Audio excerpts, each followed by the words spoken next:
For June the 10th, 2016, we talk about the Final Fantasy XII Zodiac Age announcement, Dangerous Golf, and we ask you for your E3 headline predictions. Welcome to Level 153.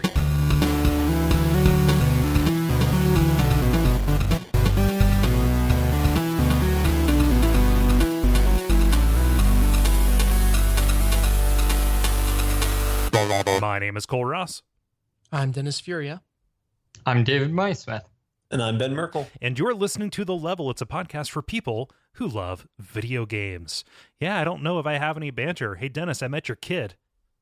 Yeah, he said he gave you an 8 out of 10, and he's compiling a list of ways you could improve. Yeah, rent Cole, don't buy it. That's basically what an uncle is, right? It's like a friend that you rent. Yep. it's part-time dad. Well, I guess that's a thing. Like, that's just a dad who's gone through a divorce. Anyway. Oh. Well, I mean, I'm not taking a shot. Like, divorce is a fact of life. But yeah, I'm just saying, like, gotta make it dark. I suppose. Oh man, but yeah, no, it was good. Went over, had Indian food with you and your family, and just kind of chilled out. It was fun. It's amazing how much fun it is when we get together, like in real life, and it's amazing how infrequently it happens. Oh yeah, I mean, given the fact that we live like 10 minutes away from each other. No, I'm just a shut-in is the thing. Oh no, the blame rests equally between all parties on this one. Phone rings both Even ways. me? I see you guys every time I'm in Cincinnati. You abandoned us. Don't even talk. Oh, I'm sorry. Going out and getting a job. I don't know. I mean, most of us haven't needed to. Well, it hasn't really worked out that well for all of us here in Cincinnati. Not so far. It's kind of. Oh man.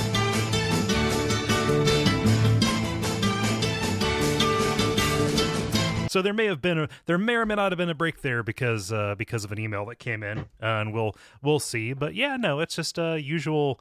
It's the calm before the storm with E3 and stuff. On its it's hard to describe it as calm. Well, I suppose it's the leak before the storm. Like 3 or 4 games have been leaked already. It's the trickle. Yeah. Huh.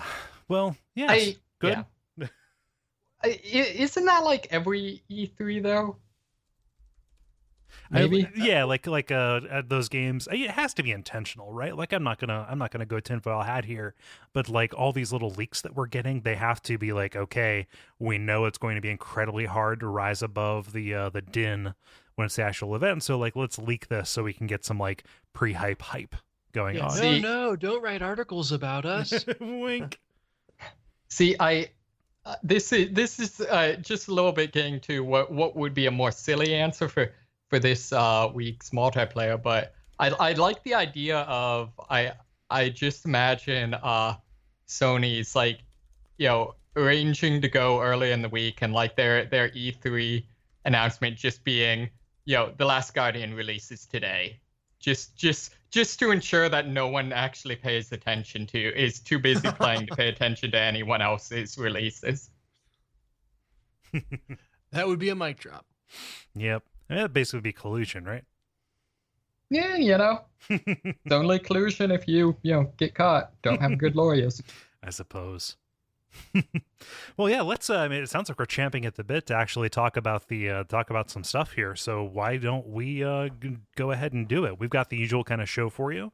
It is we've got the brief, the multiplayer, and the grind, and we're going to get started with the brief, where we talk about things that are happening in the world of video games.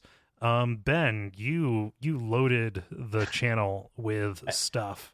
I snowed in some news events. Just let loose. Just a shitload. No, I mean, so I think this is probably pretty well known, but my weekly routine is to go through Polygon to find out the news stories of the last week. But there happened to be a lot of interesting ones this week, so I decided I didn't want to split between all of them. They're all pretty short too, so I thought I could probably do a rapid fire. So let's do it. All right, a brief number 1. Rocket League is adding new hats and toppers to their cars. In the past couple months, you could get multiple of the same hat, and nobody really knew why. It seemed pretty pointless. But apparently, they're gonna add on a system where you can trade them 5-to-1 for the next higher up tier hat, and they're supposed to be more rare for some reason. None of this matters if you don't play Rocket League. It's very insular. It has to be a feint toward like more Team Fortress 2 like microeconomy stuff, right? I guess so, but I don't think you can buy any of the hats or anything like that. They're just kind of like a fun add-on. But I demand a Dr. Seuss style hat stacking ability. I want hats on top of hats. That would be which I pretty believe cool. they had in Team Fortress. Ooh. Or Did maybe they, that's the end game. I don't know. Can you define a topper versus a hat? In addition to like hats, which can be kind of generic, it could be like a cake or it could be like a shuriken sticking out of the car. There's also antennas that are custom as well. I think hats and toppers are used interchangeably, and then antennas, I guess, is a different category, but that's also that.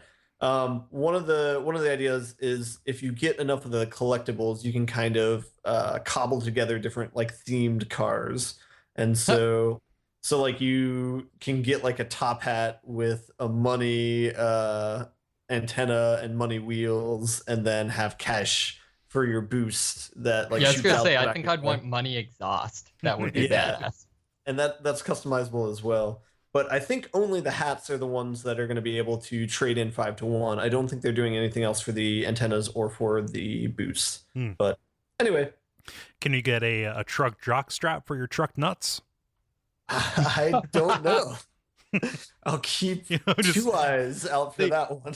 If you equip that, it puts you on a special server that is only people with truck nuts equipped. Well, no, it's people with truck nuts, and then people with truck nuts and jock straps. So it's cretins with modesty. It's like a shirts for skins sort of thing, where you're only team up with those people. Oh man, we call it rocket balls. Yeah. All right, I'm gonna sashay away. Rocket from Balls that is story. actually the name of the Rocket League Rule 34. Oh man. What else you got, Ben? All right, next story. One of the leaks. Apparently, Watch Dogs 2 is coming out. They hinted at that, but they posted the exact date is 11/15/2016. Whatever. I really don't care about the game that much. But it's whatever. So if you care about it, whatever. Before it's delayed, of course. Wait, so did you do a news item simply to say, I don't care about this news item? Some people might be interested in it. How so else I'm would we saying know it's how cool you are? Yeah, that's right. Yeah. I'm way too cool for this game. You played the most Watch Dogs out of any of us, though. That's probably true. Yeah. You watched all the dogs. Yes. I saw a lot of dogs in my time. that game being one of them. But yeah, whatever. All right. I'm sitting away from that one. All right. There's another news story. There's a game called Alison Road that they released like a 13-minute trailer for last year. I don't know if we covered this or not. It's kind of akin to PT. I remember watching the video probably maybe half a year to a year ago. So I remember watching it and thought it looked really cool. Graphics are really awesome. Looks similar to PT in the sense because you're just walking around an empty house. Everything looks nice, and then there's kind of creepy things that happen, and eventually something runs at you that looks really creepy. So, but anyway, the story is that it got canceled today. So they tweeted that it got canceled. They haven't tweeted a release yet, though. So they'll probably do that in the coming days. So that's a bummer. Yeah, that's a shame. That was so it was Kickstarter, a publisher stepped in. At the very least, they canceled the Kickstarter when a publisher stepped in. So this is not another high profile, Kickstarter that just kind of fizzles out. Yeah. Doing that for like an E3 announcement seems kind of passive aggressive, though. Guess what? You're not going to get to play again. Yeah, I know, that's a bummer, man. Now there's no good like survival horror games in the chamber. Yeah, so, I don't know. Well, I mean, Kojima's still going to be doing something. So that's true. Did you guys see the picture that was released of the main character of his next game? It's like is that like the robot head? Yeah, like Robot Knight almost. Yes, I did see that, but it didn't stick out as being like very distinctive to me. Yeah. I don't know. I like the idea of a Robot Knight, but that's about it. Yeah. Mm-hmm. I just saw semi-related a brief blurb. Apparently, it's been 10 years this year, presumably the C3, since Half-Life 3 was announced, Oh. They announced it? or whatever they did. It was like it's been 10 years either since Half-Life 2 Episode 1 came out, and they said, oh yeah, and there's going to be Half-Life 2 Episode 2 and Episode 3. So Oh, okay. Yeah. Was it ambiguous like that, where it could have been Half-Life 2 Episode 3 or Half-Life 3? Or I think they actually, what they said is Episode 1 through 3 is Half-Life 3, didn't they more or less say that? Yeah, but that was like a little bit later, I think, like around the time like Half-Life 2 Episode 2 came out. Oh, okay. Just because it took so long for that. yeah. Yeah, I don't know. That's it's discouraging. Yeah. Ben, hit me with one more. Last one is the Witness is getting a demake. Is that the term for it? I believe so, yes. Where you make like a retro version of a game, or like a downgraded version of the game in a sense. Yes. So somebody's making an NES version of the Witness, and it's called the Wit.nes, which is a cute name. They haven't really released much for it. I haven't seen any videos or anything. They just have a picture of the island that's done in 8-bit, and it looks kind of interesting. I mean, it looks pretty one-to-one with what the map is in a sense, albeit it's 8-bit graphics. So that might be a thing. So that sounds kind of cool. Yeah. Who's making it? Is this the team, or is it an outside? I think it's a dude. I think it's just a dude. And it has a lofty goal of putting 32 puzzles in the game, which is, I joke at that because like the Witness itself has over 600 puzzles in it proper, but then it has puzzles on top of that. So, but then maybe that's part of the demake of it. So I don't know. Well, yeah. Yeah.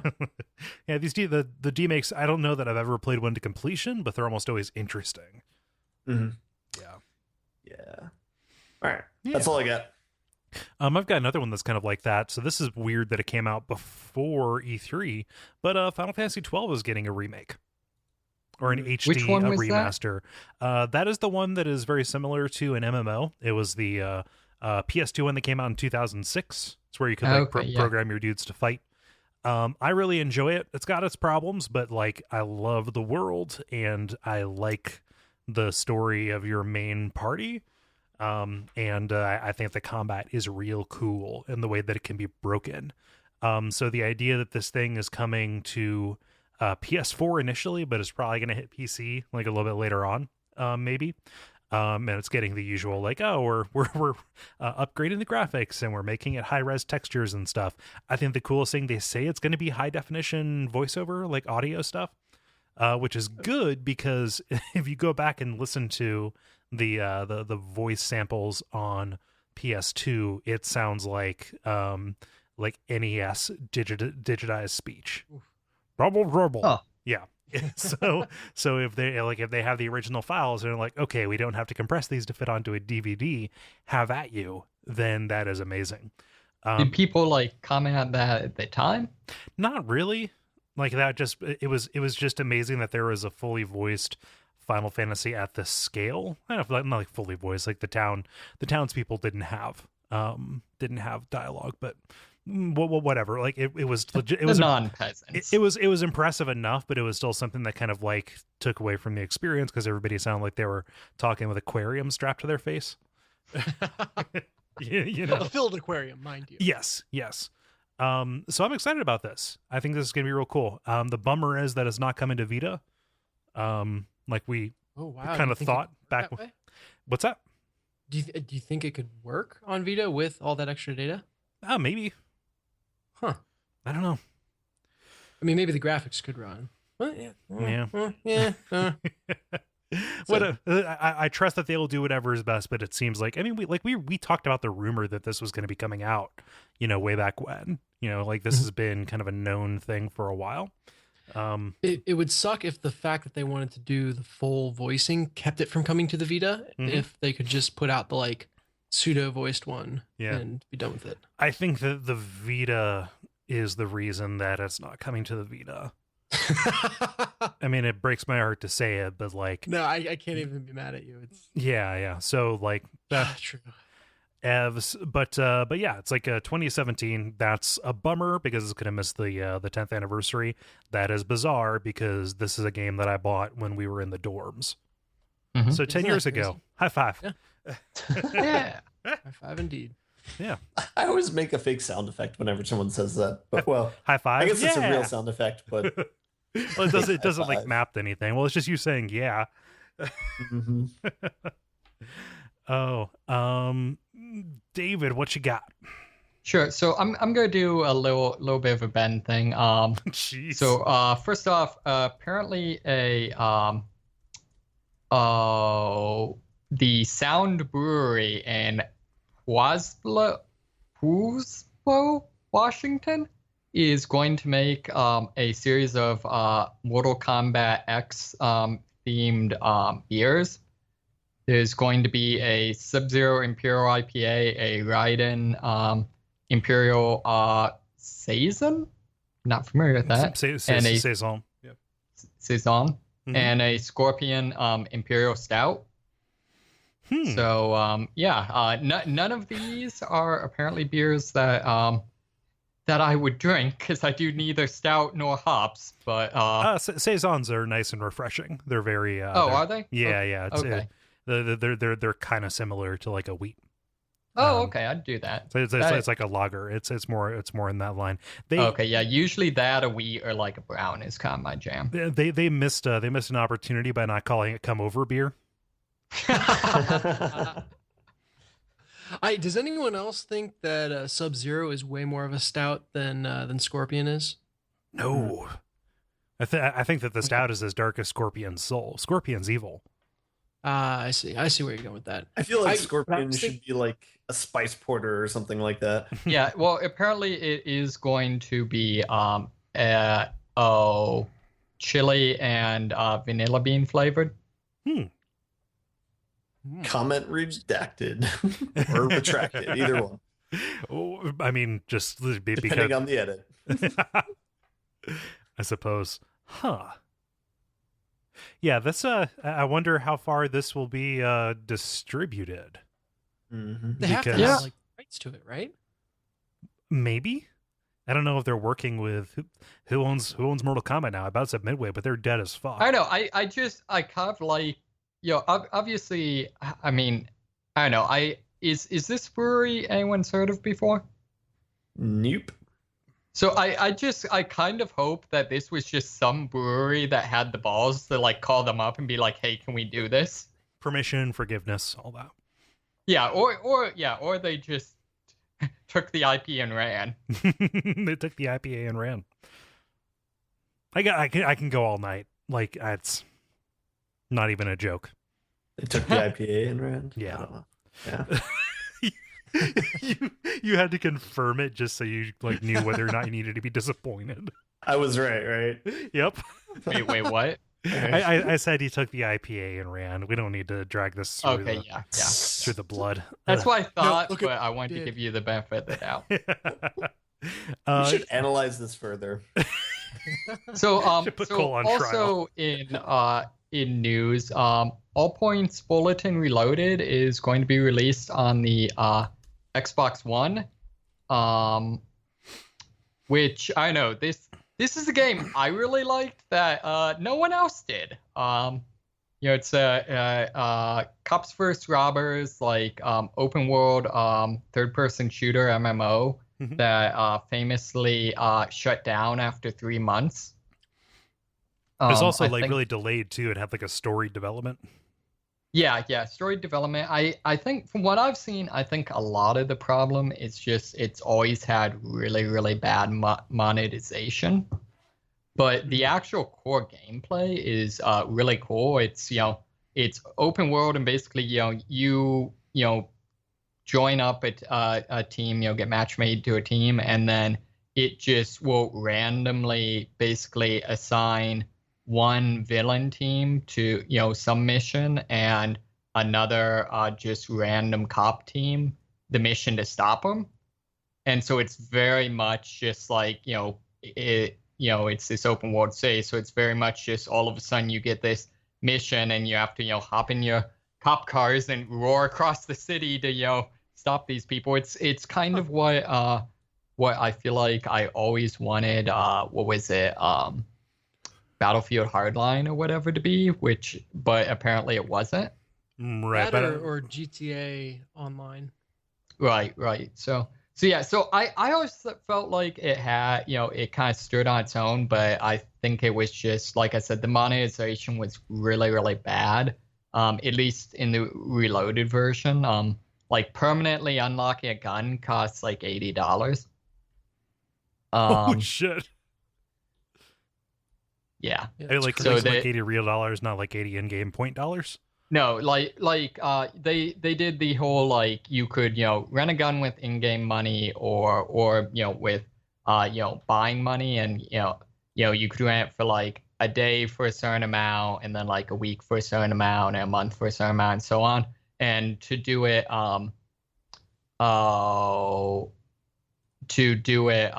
permanently, I want to say, maybe I'm wrong, it was at least like $40. It's been years since I've done it, but still the cost of a game.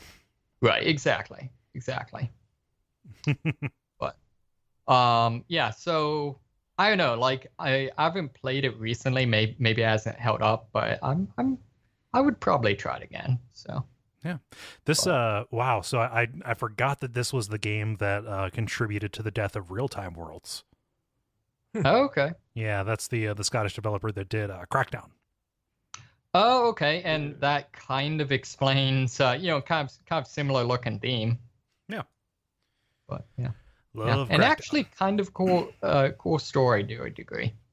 But yeah, and then I know I've got one other, but I don't know if we want to go on.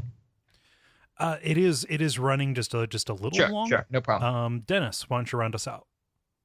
Yeah, so one just really quick aside is that XCOM 2 is coming to consoles. Oh, so surprised. No, everyone saw that coming. And then the other story is that someone has made an actual real-life floating drone from Half-Life 2. So the city scanners that were in the game are now just in the world as a real thing. Yeah, it is freaking awesome. It's definitely not to scale. I think clearly, though, this person won't be able to complain when someone hits it with a crowbar, right? I think that's why you bring spares. I was hoping that would happen the entire video, and it didn't. It happens. He's like, no, Benny. He's just trying to bait Valve. I mean, he's going to send it in there to take spy shots of their non-existent whiteboards. I won't lie. If I was Valve, I would be like, yes, I will order a dozen and just program them to fly around the halls. Oh, yeah. Just give tours and have one of those just randomly floating by on a assigned path. Those things in the game are super creepy because they get right up in your face and snap a picture and then like fly away. Mm-hmm. Yep. I'm just waiting for the next logical step is man hacks. Yes, of course. Yeah, for the lumber industry. Yeah, so for anyone who can't see the video, it's just a very cleverly disguised quadcopter, and made with parts that look like they're out of metal but are really like foam and super duper light, so that the quadcopter can carry them. But it moves and looks just like the actual droids from the game. Pretty great. So yeah, cool stuff. Yeah. That feels like a brief to me. Wait a minute. Someone has actually attached a chainsaw to a drone. Oh God. That's a terrible idea. It's kind of I've seen drones with pistols too. Have you seen the Japanese drones? To attack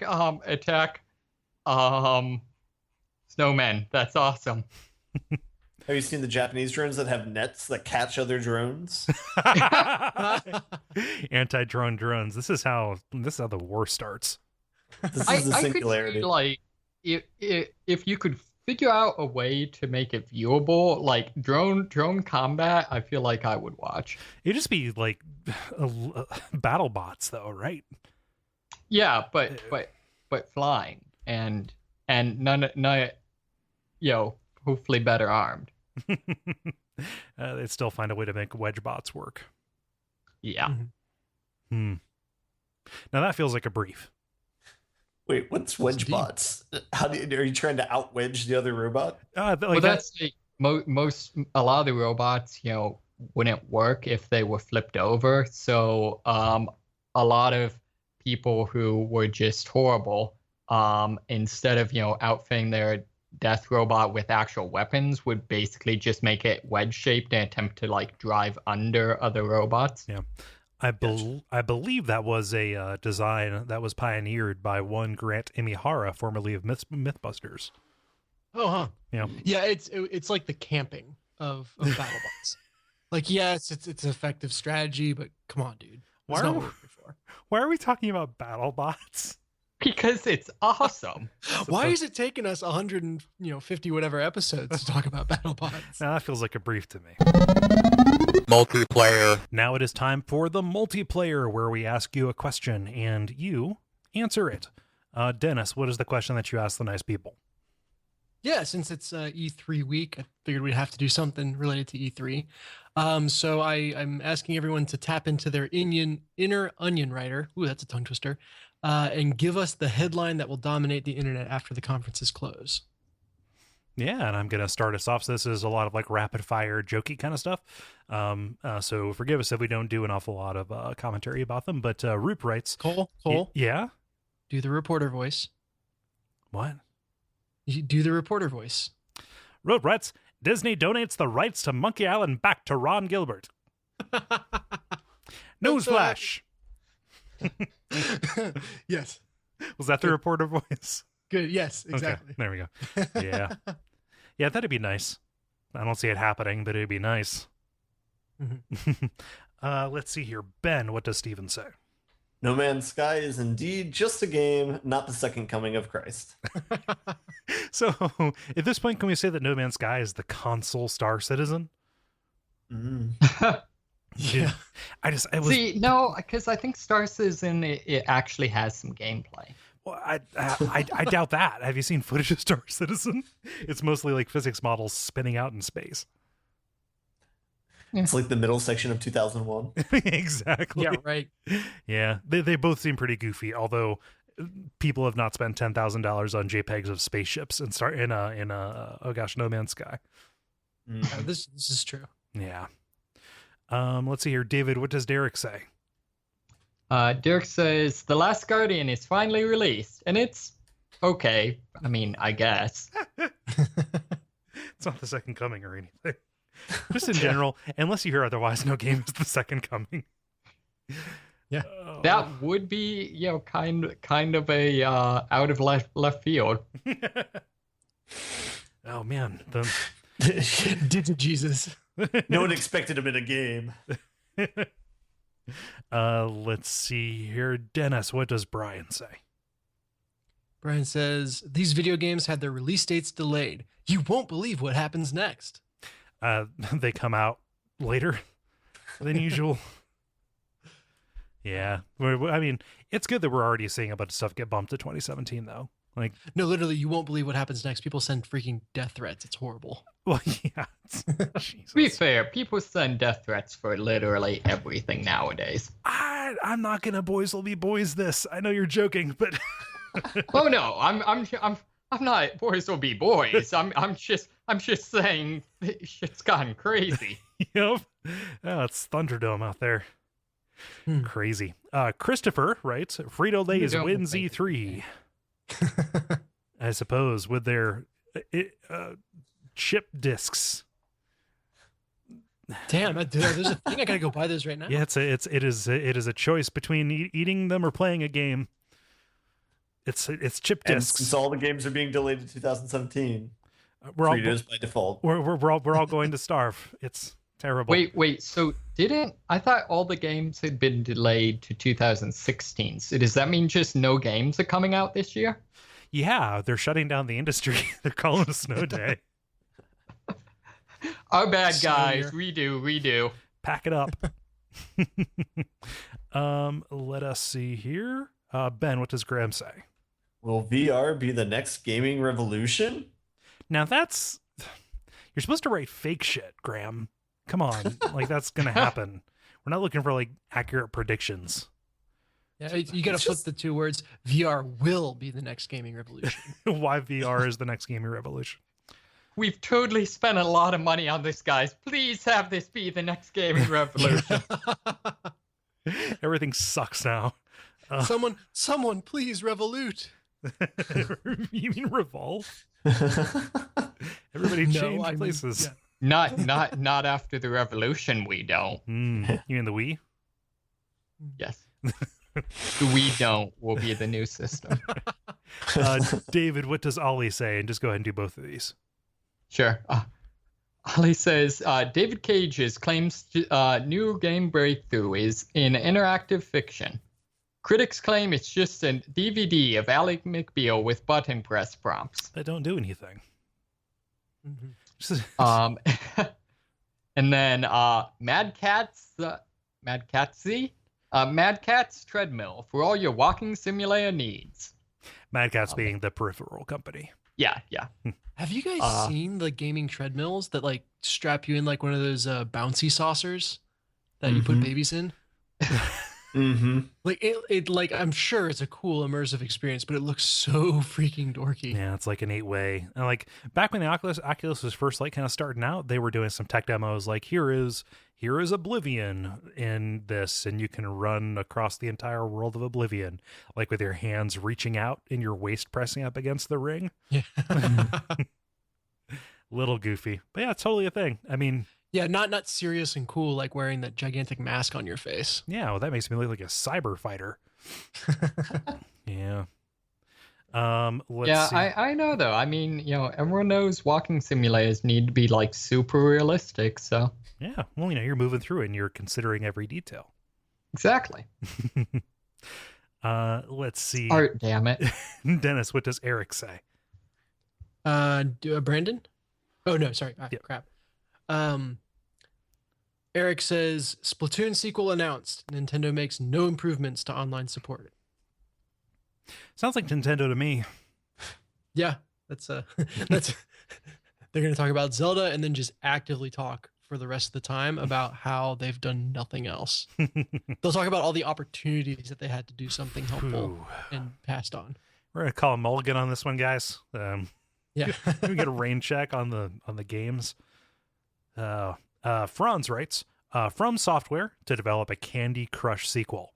Will have the quote Miyazaki touch. So you're gonna go full Konami. Yeah.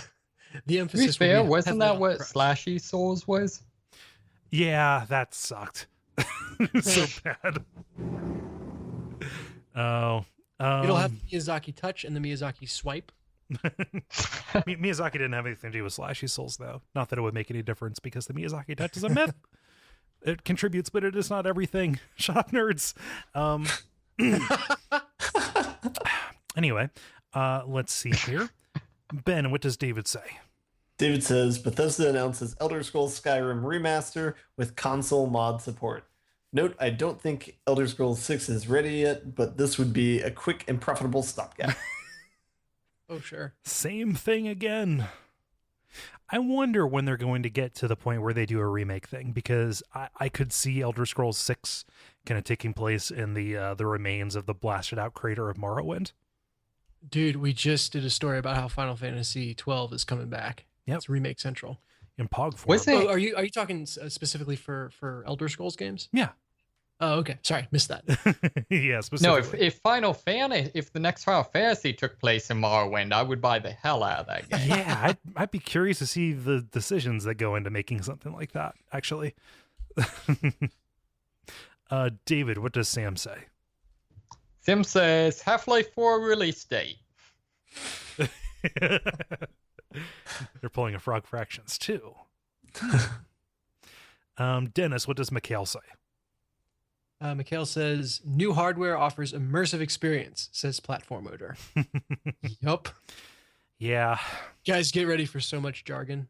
I know that you guys are going to go to the to the thing, to the dingus with the with the stuff. You can't like drink when somebody says shit like that, though. That would be no. Die of alcohol poisoning. Well, I want my corpse to be somebody else's problem. Not my landlord. Come on. Oh, That's right. We'll figure out what we're gonna do for it. We'll do something fun. yeah. Was that you, Dennis? That was me. Okay.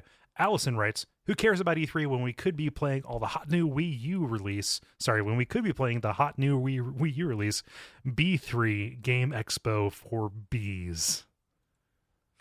Oh, this is not. I have to click on this. Yeah, me too. It's a Nintendo.com URL, so. This is an actual thing. That or we now all have spyware. Allison has stolen our identities. Oh no, she's playing the long con. It's just hours before the start of B3, the annual the annual game expo for bees. You are the brand new security bee at the convention hive. During your night shift, you were unable to pull yourself away from reading all of the pre-B3 hype on Bee Chat. Consequently, you completely neglected your patrolling before accidentally drifting off to sleep in the security pod. Your adventure begins here. When all honey breaks loose, will you be able to save B3?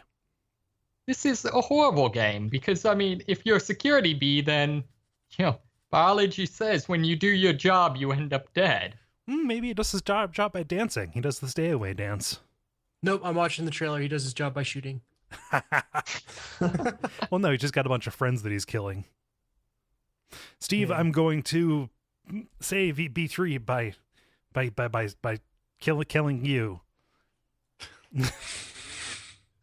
That's the line read. That's the thing. B3 is a single player FPS adventure with an emphasis on exploration, puzzle, and story. Good for them. I'm so confused right now. Ben, what does Tim say? Tim says, akin to Xbox One's pre-release E3 of sports, TV, it will likely be nothing but VR, NX. I don't know what NX is. Nintendo's new NX? shit. It's Nintendo's new next console. Much the way it had been for the last 9 months. Yeah. Yep. Is Nintendo going to be at E3? I think they're going to have their own shit like outside of it. I think they've got an area, but they only got the one thing they're talking about, and they're not doing a separate Nintendo Direct. Right. I do not understand Nintendo. Playing their own game. I don't know if it's a better game, but it's a different game. It's a shovelware game. David, what does Chase say? Chase says, Dark Souls 3, Curse of the Lord Souls, out this fall. I'd love to see some Dark Souls 2 love in the DLC. Yeah, well, they've already announced that there's going to be like 2 or 3 DLC packs for Dark Souls 3. Huh. Cool. I would too. It sucks that they just basically put Dark Souls 2 in a deep, dark pit. In the pit. Let's see. Is this me? I lost track. We're going so fast.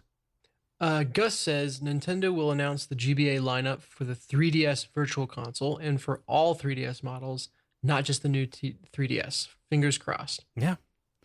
That'd be nice. Yeah, I need to play more of my new 3DS. I'm trying to decide if I want to get to Zero Time Dilemma on that or the Vita. I'm leaning toward Vita because it'll be prettier there. Yeah, I'm with you on that because then I can steal it from you. I'm probably going to do a physical copy too, so I can use Amazon's like 20% off when you buy a new game deal. Yeah. So let's see here. So writes, PS4 lends Demon Souls and Dark Souls remasters. Yeah, I want Demon Souls on a playable console so more people can go listen to that season, I suppose. It sucks that Demon Souls is just on the one thing. It was for the first Dark Souls. There was like that international start a new game day for it. Yes. So you could all play through and kind of have a quote unquote thriving community around it. Mm-hmm. It's a cool idea. Yeah. It sucked that it seemed to be mostly about PvP though, a little bit. Yeah. Which, I'm not great at that, but it is. But they don't punish you for disconnecting people in that one, right? I can't recall. Maybe. I don't know. Let's see here. Ben, what does Kilo say? Kilo says Nintendo film franchise to follow Marvel's style, culminating in a crossover Super Smash Brothers in 2020. I never considered Super Smash Brothers to be the Avengers. It kind of is. It's like the Avengers of video games. Huh. You mean it's not Sony PlayStation All-Stars? That game, yeah. I said that as a joke, but then I realized that you like that game, Dennis, and I'm sorry. Yeah, as much as I like any brawler of that type, which Okay. I'm famously bad at. But yeah, I mean, based on Civil War, they spent about the same amount of time fighting each other, so totally could be the Avengers. And then David, round us out with Greg. Sure. Greg says Nintendo's last gasp to stay in the console market with the NX. Yeah. I'm curious about it. I don't know that I'm like, I'm not putting them on death watch for it. It's just, they have to. I don't know. Nintendo kind of reminds me of a lot of Microsoft in that they're both companies that seems like it's like just stop making shit. But Yeah, well, this is, I think this is big, and it's bigger than we're giving it credit for, because, you know, they came out with the Wii, which was a zig when everyone else zagged, and everyone, you know, blew their minds, this huge revolution, and struck gold, whatever. And then they came out with Wii U and tried to recapture that and missed. And so now this is like the tiebreaker. You're gonna have two misses in a row, or did you actually know what the hell you were doing with the Wii and didn't completely luck into it? Do you think that they're more likely to succeed because they're hungry? I'd say honestly, I think they're more likely to fail because they're hungry. Well, I mean, I'm just asking questions. Yeah, Nintendo is just so off in their own little world that it's hard to say. Yeah. I don't know. I mean, we kind of already addressed that they can't really do multiplayer too well, and their graphics are about, 5 to 10 years behind, so they have to make up for it with content. Yeah. Well, and generally speaking, the only content they have is what, like, games they make in Bayonetta. Mm-hmm. Yep. I mean, but that's been the case since forever, though. Yeah, but I mean, I think that's ultimately the problem, though, or at least some of it. Yeah. Like, So they've generally succeeded in spite of that, right? In spite of the fact that they're primarily, their system is just, like just first party, at least as far as we are concerned. The market made up of people like us. The question is that just kind of like diminishing returns at this point? Can they still get around that? Like, I don't know. Just like, does it get harder for them to succeed each and every time? I guess I mainly care about them making good, about them making a good console. So, like, I don't know, maybe they can make money that way. I don't think they can make a particularly good console that way. Yeah. I don't know.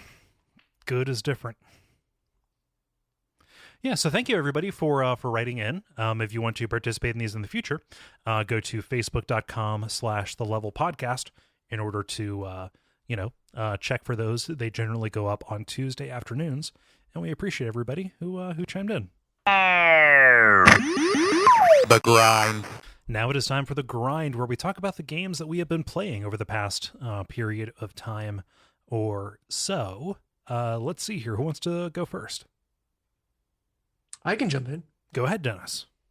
Yeah, so I've been playing this new class-based shooter that seems to be all the rage. Maybe you guys have heard of it? Overwatch? Team Fortress 2?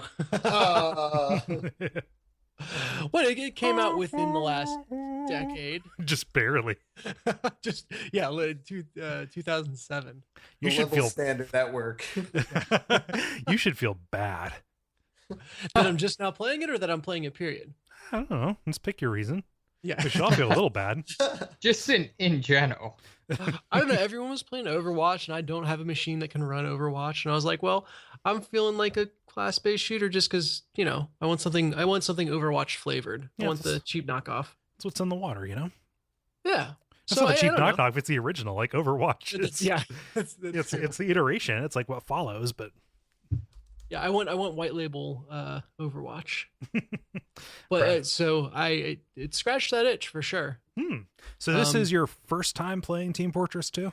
First time coming to it. And the big fear with a game like that is always like, okay, everyone knows what they're doing except for me. And everyone has identified all the key choke points on the map and what have you. and you're just so far behind because anyone playing it has been playing it for 5 years and it's their thing. To be fair, you can look up heat maps on Valve's website. I didn't even need to do that. I was pleasantly surprised that I was able to just jump right in and do fairly well for myself, just gallivanting around having no idea what I was doing, just kind of having fun. Which class did you play as? I started out as engineer, and I was like, I'm going to pick something that's a little less directly combative, so a little bit more of a support class. And I'm going to stick with one class and really focus on it and kind of master it. And that'll be my way to make the game manageable. And I think that was completely the wrong way to go about it. One, because I was playing as an engineer, and I think that is a class that is particularly reliant on understanding like the map structure and the strategy and the flow of the game. So that's probably not a friendly class for a first timer. But then two, just because the game really flows well around changing classes as the other team's comp and as the situation demands. And so it's like, I finally broke down, I guess I'll say, but I finally decided, okay, screw it. I'm just going to start trying different classes. And I noticed that our team didn't really have any medics on it. So I switched to a medic, and it was totally fun and intuitive how to play it. And that was really successful. And so that kind of opened up the floodgates to me just feeling much more emboldened to switch around at random or, at will. And that worked really well and made the game really, really fun. So I don't know exactly what like my kill death ratio was or anything like that, but I won more games than I lost. And I felt like I was really contributing in a meaningful way all the time. Just by switching to like, we're in kind of this intense situation where I think a big beefy guy would be useful. I'm going to switch to a heavy. Or like I said, I don't see any other medics, so I'm going to be the medic. Or I didn't quite get to like the sniper or the spy or any of that stuff, but the soldier I played as and had fun with that. The game feels really good to play and it feels like it rewards switching around classes. Yeah. This is going to sound pejorative and I don't mean it that way. Did you explicitly seek out newbie servers? I did not know that was a thing. I just used the auto match. So okay. Yeah, no. Well, maybe their matching ends up working really well. Like maybe there's more of it. Back in the time when I played, it was more of just kind of like a straight up server browser, and there were servers that announced themselves as newbie servers. I never ran into one that was just kind of like a honeypot looking for easy scores. Right, I'd be worried about that. But like usually they were like good places where people were just kind of there to play and have fun, as opposed to on any kind of grind. Well, the servers that basically what Cole's saying is that he found servers the right way. Yeah. I was worried when I talked about a server browser that was going to happen. Thank you for proving me right. I'm here for you. Got your back. But I noticed, and I don't know if it did this when you played, but it auto balanced the teams on the servers that I was on. So after every single round, I would get a little notification saying like teams have been auto balanced. Yeah. And I thought that was just incredibly smart. Yeah. I think it also. Oh, go ahead. It also won't let you stack the teams, I believe. Yeah, it seemed very, very fair that way. Yeah. So that made a lot of sense and made the games really snappy and fun. Yeah. Yeah, but that's also like a per server thing too. Like everything kind of has its own rule sets. Yeah, because there's I've seen like servers that'll like put maximums on classes and stuff like that. So sure. There's also some sort of weird thing where I forget what it is, but it's like there's something like, at least in the official maps or something, it's like the attackers always start like spawn slightly closer to the objective than the defenders or something like that, in order to basically encourage maps not to be stalemates. There's some weird stuff like that they do in the map design. Interesting.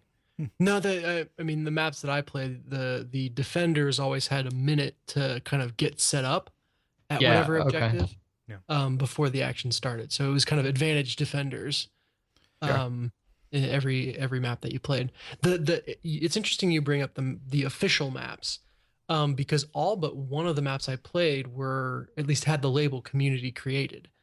And it like listed the names of the people who I assume from the community who made these maps. And I don't have a reference point for what the official ones are versus community created, so I don't know what percent of maps are. Yeah. But Mhm. every so it was probably like 3 community maps that I played on, and then one official map, and they all felt really high quality and well put together. Yeah, I Just know. I know they also started like they started doing basically like kind of Valve approved community maps or whatever. I think Yeah. that's what I was getting. Yeah. Just like I- the only other experience I have with community maps was way back with the Rainbow Six games, and it was like, they were all horrible sniper battle oriented with, special spots carved out just for the person who made the map, and that Sure. knew where they Yeah. were and all See, that. Like, it was totally cheesy. You should try sometime like getting one of the old Unreal Tournament games is worth doing just for seeing some of the custom maps. Sure, like, that's where they can there's- mess like with gravity and stuff, right? Well, and just like there's a map that you'd see every so often where someone basically made like a scale model of a house except to the scale where like your character was like 5 inches tall. Nice. But, Yeah, that yeah. sounds really cool. But yeah, so it was cool to see such high quality community work. And since That I is would like cool. I did the like auto select a server for me or whatever, I have to imagine that funnels you towards the like Valve approved servers rather Yeah. than just dropping you in the first place with an open spot. Yeah. But I enjoyed it, and I'm going to go back to it. I have not touched their co-op horde mode yet, and I would love to. So I have Yeah, never I need played to that. get in on that. I don't know when they added it, but it sounds like there's a lot of people who haven't tried it yet. So Yeah. if you would like to take a walk down memory lane with me and can put down Overwatch for, a half hour, I would love to check that out with some people. So I'm staring down the barrel of buying Overwatch because I want to be part of it, but God knows I don't like having people depend on me. are you It's the would you worst. buy it for a computer or for PS4? Computer. Gotcha. I think that feels like the right place to play it. Yeah, you can also get it for cheaper on computer. There's like a $39.99 version on PC, whereas the console ones are $60. Yeah, it's If I could really run it, tough. I'd definitely be playing it now. Yep, I want to see what all the fuss is about. Sure. Yeah, That's something this scale. It feels like $40 is a worthwhile investment yeah, just to check out and understand and have experienced. yeah. Now, $800 to get a new computer to play the game and then buy the game. Yeah, That one's really difficult for me. If you That's- weren't going to do that for XCOM, you were not going to do that for Overwatch. No, that's very, very true. So once XCOM comes out for consoles, are we going to have a XCOM bonus level? Well, yeah, but then it will be eaten by the computer and destroyed. Yeah, so I don't know if people know. I think we announced it. We actually did an XCOM bonus level. Me, Ben, and Adrian, who we interviewed about BioShock, actually came back on, and it was an amazing episode. And I just screwed up the recording and lost all the audio. Yeah. But it was a really good time and really interesting conversations, and there was a poll and all that stuff. So That'll teach you to go behind my back. You know that Sweet Daddy Kole brings the sugar, all right? I should have at least like asked you how to set it up. Instead, I was like, "Oh, just Google." I think I was on vacation or I was sick that week or something like that. It was, I hope you know I'm being facetious. So yeah, no, I do. So anyway, but XCOM 2 might push us to get back in. Ben, you haven't played it yet? Nope, I have not. You're not just not mentioning it out of consideration for me. Yeah, I'm not that nice, I guess. But I also, I have not done that. Well, it's cool that you're digging Team Fortress 2. Have you just kind of done the standard class loadouts, or have you been able to kind of like customize and make them do different shit? I've done just the standard loadouts. I think it's all cosmetic, and I could be wrong about that. No, there are different weapons and stuff that'll, Oh. like it lets you kind of build these class hybrids out of Okay. some different things. Interesting. Yeah. So no, I haven't done that. I think the game shows its age in that there is no progression or leveling system that I'm aware of. Yeah. You just play the game and have fun.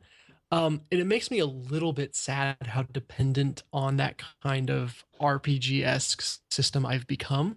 Yeah. Like I can't just play a game and have a really fun time and enjoy myself and then not feel a pang of like, aw, when I don't see a bar go up at the end of it. Like it just feels bad. And you're living Or for it feels dirty to me. You're living for the meta loop. Yeah, exactly. So that that's revealed an unfortunate side of myself, I guess. But overall, I'm very much enjoying it. Nice. What else? I finished Rogue Legacy.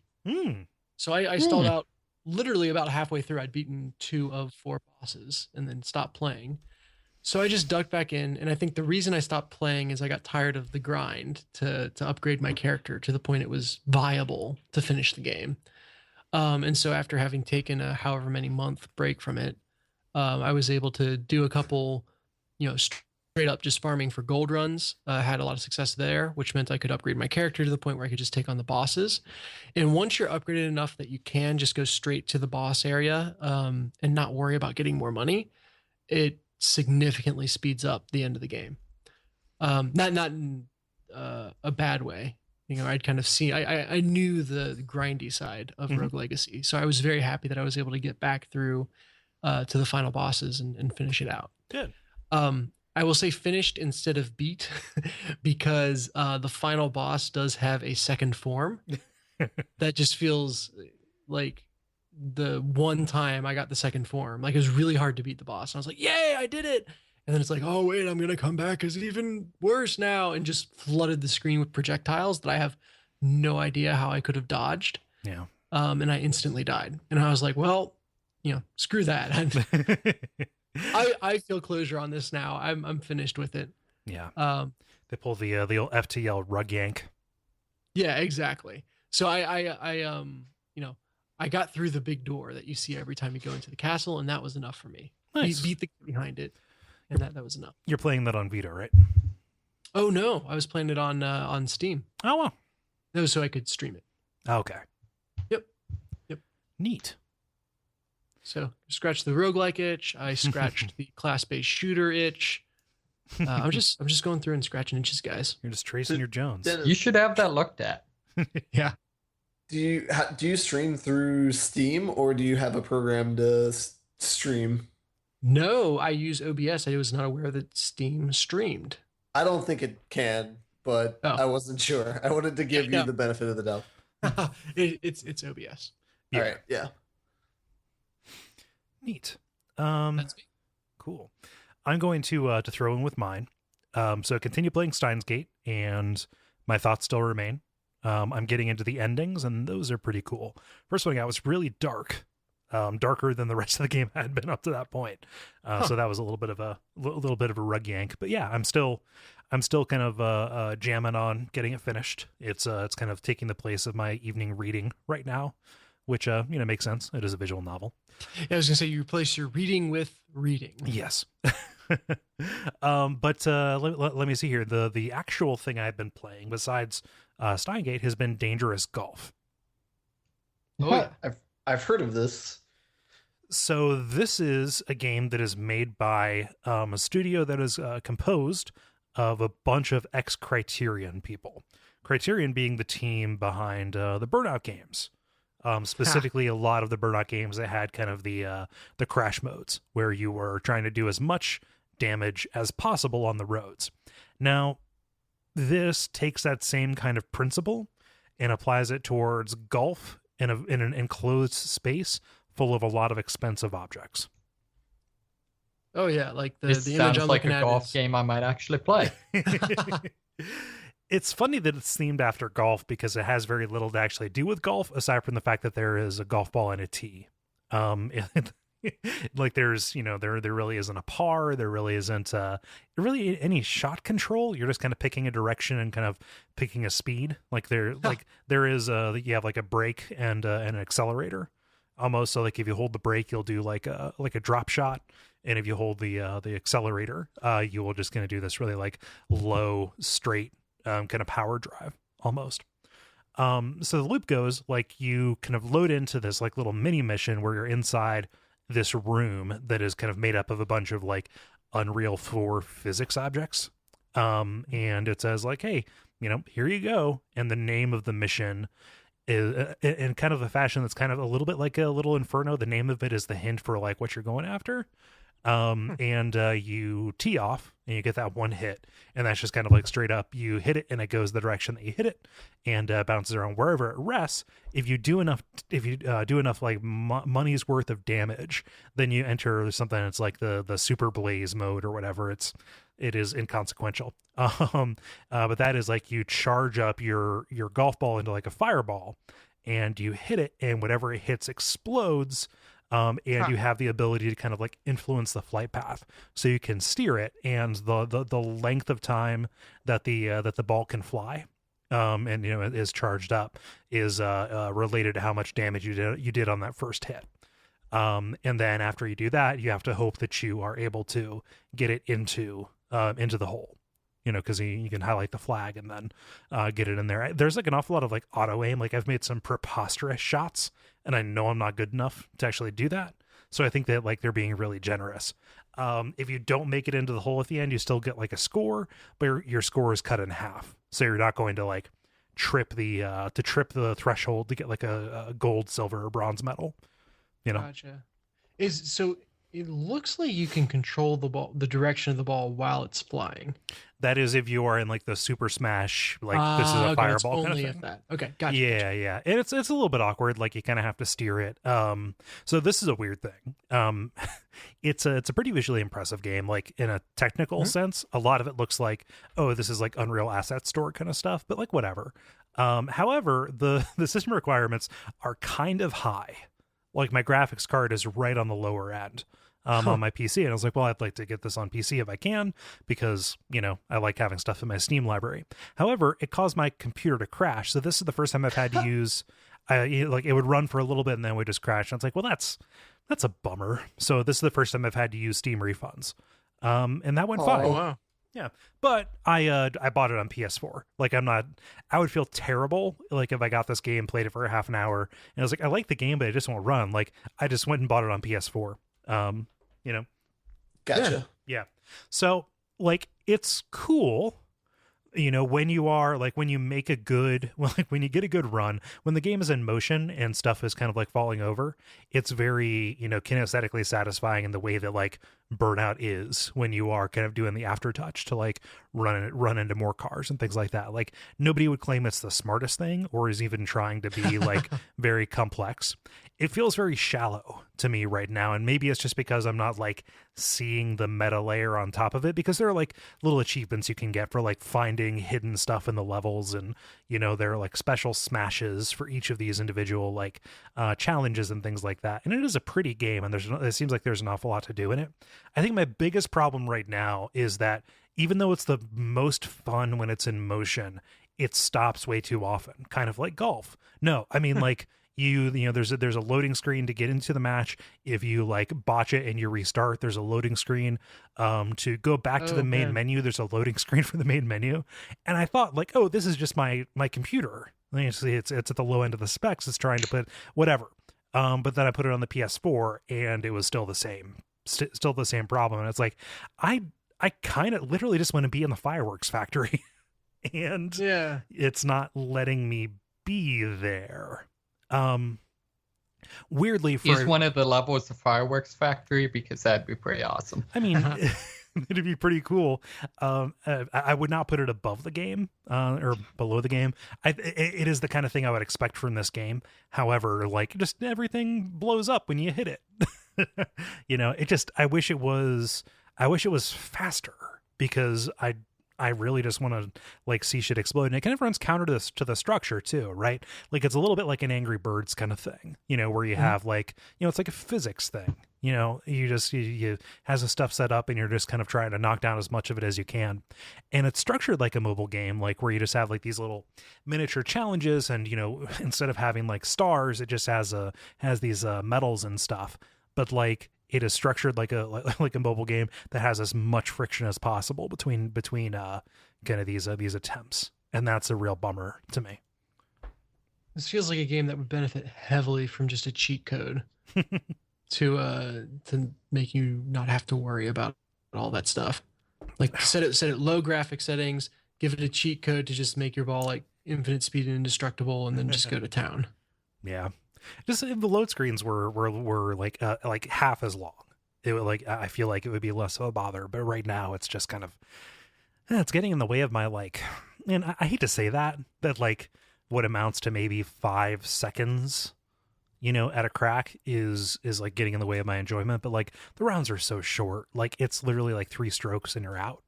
Yeah, but I mean that's there's so much to be said for that dopamine squirt or whatever. Just it feels good to get right back into something, right? And this is kind of it almost put in the category of that flow kind of game, where just it feels good to kind of be playing it and not thinking about it that much. Yeah, that a loading screen just knocks you right out of that. Yeah, but like I'm not upset that I bought it because I've been waiting for it for a very long time, and the sunk cost fallacy is in effect. No, I mean like I dig the actual loop. I just kind of wish that it like more intuitively fit on the platforms that it was on. Yeah. How much of this game have you seen? Like how many different levels have you opened up? I've probably done about like 10% of it. Okay. So there are like individual stages, like so there are countries. There are 4 countries, and then each of them has like fancy dining room. Here's the kitchen. Here's the museum room and stuff like that. And then each of those has anywhere between like 5 and 10 little challenge kind of like shots, each of which has its own like little setups, right? So even though it doesn't look like a different level, the different configurations kind of change the geometry of what you're trying to approach. Okay, gotcha. Yeah, it's a sufficiently big game. Like, it seems like there is enough game there for the $20 that I spent on it. Yeah. So yeah, Dangerous Golf. Just let me play you, please. And that's all. Any more questions about Dangerous Golf? What is like the most epic thing you've done or destroyed or? Oh man, I knocked over like 5 different tables of gold chalices, which is pretty good. One of which I knocked over from the bottom by doing a pretty sick bounce up into it because I couldn't get out of it. A little bit, yeah. Like I hit it so apparently they didn't have to explode; they just had to be knocked over. And the last one, I was like, "Can I get the last one? Can I get the last one?" It's like, no, I just bumped it from below, and then they all came tumbling down. Nice. Yeah. Cool. Let's see here, David. What you got? Sure. I've just been playing Dark Souls 3. Okay. So, let me think where I was last time. So, I think I had maybe just gotten into the catacombs last time, something like that. Yeah. You were brushing up against the boss of the catacombs. Oh, I will say, yeah. So I finally, after like 3 or 4 tries, I beat. One second here. I'm going to bleep that out. You're getting far enough to the point where it's going to be difficult to talk about a lot of stuff in specifics because of spoilers. Oh, okay. Yeah, I beat a guy that boss fight was just kind of bullshit. Yeah. I was curious. That's what I was talking about. I was kind of like warning you that it is a problem because of the way it's set up. Yeah. Yeah, I feel like from what I saw, it sounds like strictly speaking, whatever in terms of like it being arbitrarily unbeatable, certain runs they fixed, but it still is just dramatically luck based. Yeah. So like I like my final run that I beat it, like I virtually didn't take any damage. Yeah. So and I think part of it also is that fight is like a big time DPS race because like certain of his of the boss's moves just make the fight dramatically harder. Right. So a lot of the strategy simply revolves around killing it before it has a chance to do it. Mm-hmm.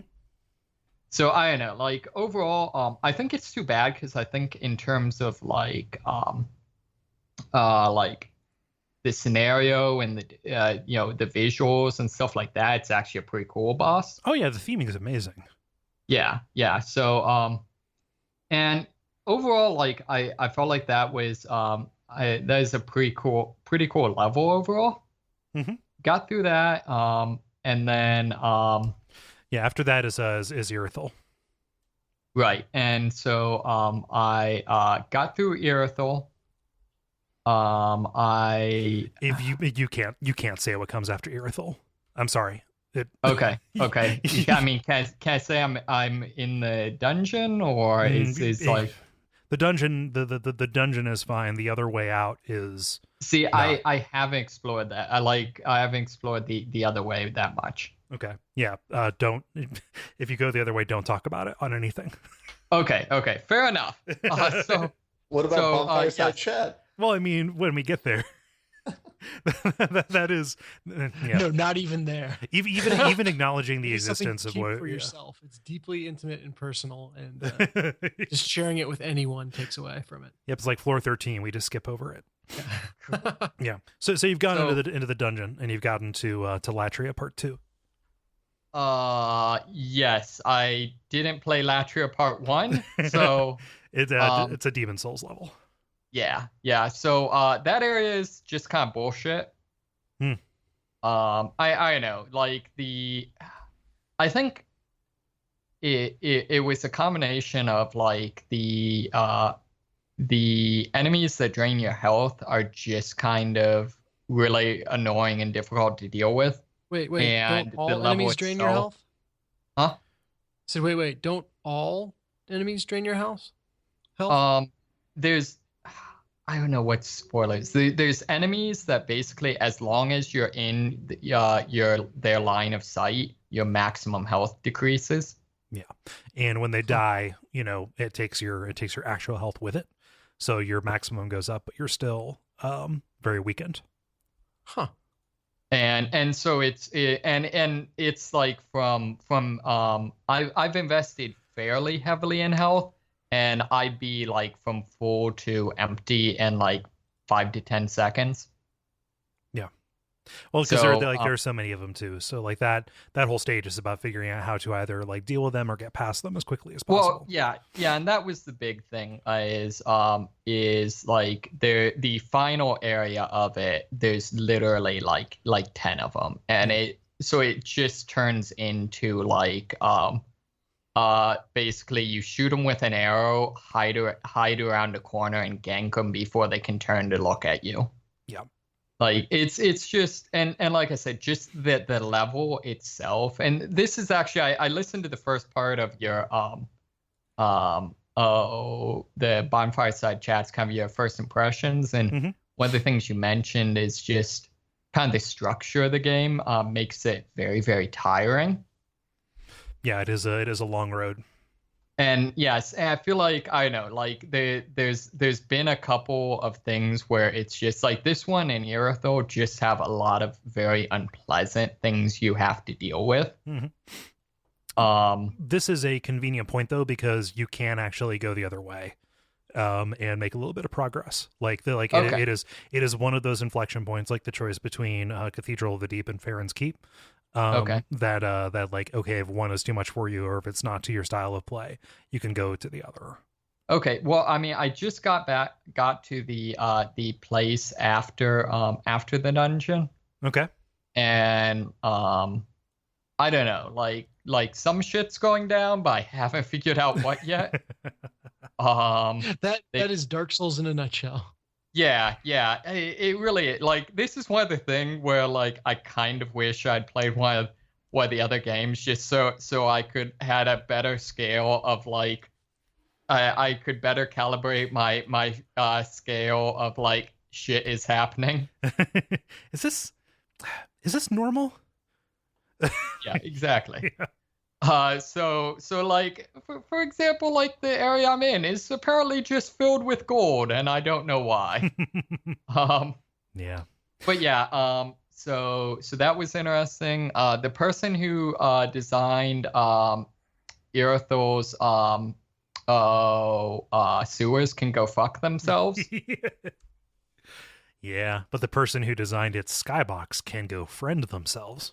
Oh yeah, that area that is just amazing. It's beautiful. Yeah. Good shit. So also as a side note, the person who designed the spider dude in the Cathedral of the Deep can go fuck themselves. So that one I know that one I think was pretty much straight bullshit. Like just having an enemy just like spawn is bullshit. But it's still pretty funny. Yeah, I mean, it could be bullshit and funny at the same time. Yes it is. But that was one of the many enemies that I cheesed with arrows. Yeah. So yeah. I went with I got to a point where I basically had to choose between 2 side quests. So I went with we're getting into dicey territory. Oh, okay, yeah. Sorry. And kind of in general, like from this point forward, it's going to be like, so you're about 2/3 of the way through the game right now. Oh, okay, my bad. Yeah. So I mean, it is a relatively short game. It's going to get hard to continue doing like these little trip reports without me saying, bop, bop, bop, bop. No, it's fine. I just want you to know so you can be aware of it. Yeah. Don't spoil it for me, David. Sorry. I'm worried we're worried about Dennis, really, and the listeners who are not as far. Mm-hmm. Yeah, that's right. I have so much game to get through to get to that point, including Bloodborne, that I'll have forgotten everything by the time I'm there. Well, I would say just like more generalities. I have enjoyed just like it got to the point where like I had to choose between you know 2 sets of people. And like the point where that happens and all of a sudden I'm just clearing out one of the factions. Yeah. Just and that's actually was maybe the biggest thing is I hadn't really done any of the like optional invasions or anything like that. Right. And I feel like this like right when you get into Irithyll, there's a very overt option to do that. With one of the side quests. I did it and it was fun. So I then went and like did all of those. And so that's actually been a lot of fun. Yeah. So yeah, I know. It's other than the freaking bullshit water things. Yeah. So you've gotten through like the majority of the kind of like questionable design decisions, at least in terms of like, oh, the gimmick of this stage can go fuck itself kind of stuff. So like, I don't know, like it sounds like you have momentum. Like this is one you can get through. So that's pretty cool. I think so. I'm definitely getting to the point where like I think stat wise I feel like there's some momentum. In terms of I'm getting to where like I usually my DPS is kind of where I need to be, stuff like that. Yeah, I mean like you definitely get on the better slope of the power curve, you know. Yeah. I was actually gonna ask about like that. Like, does that tend to be a thing in these games? Oh, definitely. Okay, that's kind of cool. Yeah. It does strike me just I don't know, from a story standpoint, kind of weird that apparently almost none of the other characters like seem to have any problems getting through these places. That's always the thing. Yeah. But is your character returning to life when you get killed? Like, is that considered like canon or whatever? Yeah. Okay. And does anyone else do that? Like canonically? Not in your world. Pretty much everybody that you encounter is some form of a hollow or undead, so they've died and come back to life. Okay, well, because like there are several instances where like you can like kill someone both as an invader and apparently as a person. And like I know it's just the rules that like when you're invading as a phantom, that doesn't actually kill you, or is that like do they ever explain any of that? I would encourage you not to pull on that piece of yarn. Okay. Because otherwise the more you think about it, the less it makes sense. And that's why on Bonfireside chat, we always throw out like, oh, it's timey-wimey, it's spacey-wacy, it's convergy-worgy. Like all of that is kind of like that makes the fiction is that the rules of the world are breaking down in such a way that like these kind of gameplay kind of considerations that they've made make a little bit of narrative sense, but not a tremendous amount. So you just kind of have to roll with it, you know? Okay. Yeah. But yeah. So I don't know. Yeah. Overall, it seems pretty legit. So Cool. Yeah. Ben, how about you? So I only have a little one. Of course, I have the usuals. I have FTL. I have Rocket League. Whatever. I picked up a new game this last week. I picked up This War of Mine because it was on sale for half off. I only played a little bit of it and felt very stressed out after 3 days of playing it. So, you didn't even get to the worst of it. Yeah, man, like it goes downhill so quickly, man. Yeah. Like everyone's sick, they have wounds. I have to rob from other people. That doesn't seem right. Yeah. Yeah. Yeah. So some background, if somebody has not heard of this game, it's basically a war game from the perspective of the people who are living in the country while the war is going on. And basically you are from the perspective of kind of like a home base. You start off with 3 people and you're just trying to survive by scavenging things and building things like a bed so that you can sleep and not feel terrible. So yeah. So like the loop is, we've talked about this before, and we even alluded to like recently we talked about a news story where this is getting a board game adaptation. But like you split time, and during the day you're kind of building your house, fortifying this abandoned, bombed out place that you're living, and then by night you run these missions, right? Tell me, like, give me some reports on some missions that you've done. So I have done one mission because I accidentally did not scavenge the first night. I pressed the wrong button. The second night I scavenged, but I realized that scavenging meant stealing because I went to another person's house. Right. And they had guns at that house. I accidentally climbed up a ledge where a dude with a gun was. I could not beat him with my fist. Right. Guns are greater than a fist. Man down. Yeah. So I think I'll probably have to start over since I was operating at 2/3 capacity. But it's meant to be rolled over like that. Okay. Think of it like almost like a Civ campaign or something like that. Okay. Yeah. Yeah. So we'll see. I basically had one smaller sitting of it, got pretty stressed out. And I was like, I'll have to play this on a weekend and not a weekday. So so it is one of the better survival sims that I've seen. Like, I don't know about like, how accurate it is or whatever. I don't really care about that, but like it is such a good melding of kind of the theme and the gameplay around it. Or by gameplay, I mean like the core mechanics of going out and doing those missions and things like that. Like you could have skinned this in any number of ways that wouldn't have served it to make the exact point they were trying to make, Okay. Yeah. So it is incredibly potent in that regard. And you're right. You do feel like a piece of shit stealing from a hospital, Yeah.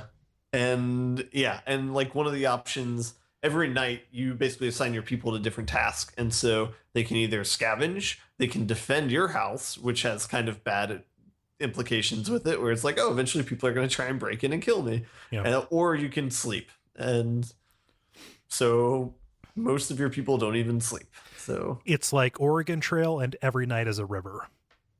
And the pace is constantly grueling. Yep. Yeah. Yeah, that seems pretty apt. So we'll see. We'll see how far I get on that. Yeah. It's a very different type of punishing than FTL, where like FTL is like happy and spacey and like, yeah, sometimes you die and it sucks, but it's still, happy and spacey. But like this is bleak. Yeah. So is there a end game? Can you like refugee or anything like that, or? I don't know. I don't know if I want to know because I don't know that much about the game yet. Right. So I don't know. So I will not answer the question. Thank you. Yeah. Cool. Is that all? That's all. Right. Do you guys want to button it up? Let us button. The credit. Thank you so much, everybody, for listening. It has been fun doing this podcast with and for you. Let's see here. By way of things that are going on, if you're a Patreon backer, there is a poll that is going live here where we are selecting the next WoF game. I know this isn't related to this show, but we're picking 2 rhythm games to cover over the summer. So check that out. We're still finalizing we're still trying to finalize the lineup. So if by some stretch, like it's not up yet, it's because we weren't able to get some stuff to run, but evs. Yeah, I'm trying to think. That's all the network stuff right now. Next week, we're probably going to cover some E3 stuff. Maybe not all of it, but we'll be here. If you want to help out the show in a real way, leave us a rating or review in iTunes. That helps us get visibility. We say it every week, but that's because it's important, and it really, really matters. Let me think here. What else do we have? And also the Patreon and telling a friend and all that good stuff. I will not belabor the admin stuff. So I've been Kole Ross, at Kole Ross on Twitter. I've been Dennis Furia at DFuria on Twitter. I've been David Mysmith at MoneySmith777 on Twitter. I've been Ben Merkel at Merkelizer on Twitter. And stick around for some titles.